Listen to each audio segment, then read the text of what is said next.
呼吸道问题，一喝酒就鼾声如雷。我来教你一个办法。你看啊，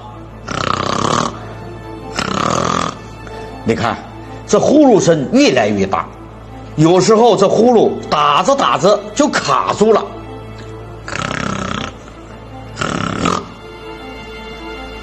这样啊，过了10几、20几秒，又接着开始打了。这是你的身体啊出现了呼吸暂停，一定要重视起来。退货！为什么我喷了2次根本就没有效果？你这个是从哪里买的？就我家隔壁那个止鼾堂啊！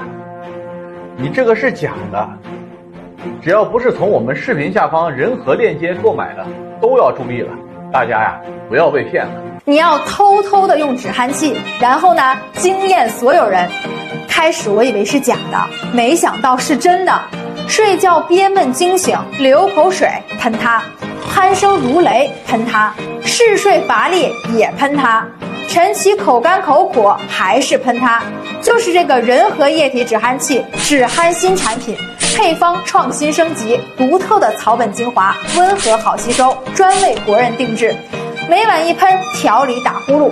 现在下单，厂家直发，点击视频下方链接了解详情吧。很多人都没有试过这个方法，就放弃了调理打呼噜问题的机会。从开始的不严重，到现在的鼾声如雷、憋闷惊醒、睡眠质量差等等，真的不要再拖了。你可以喷一喷这个人和液体止鼾剂，很自信地说，这个是专门针对打呼噜问题人士研发的。赶紧点击下方链接查看详情吧。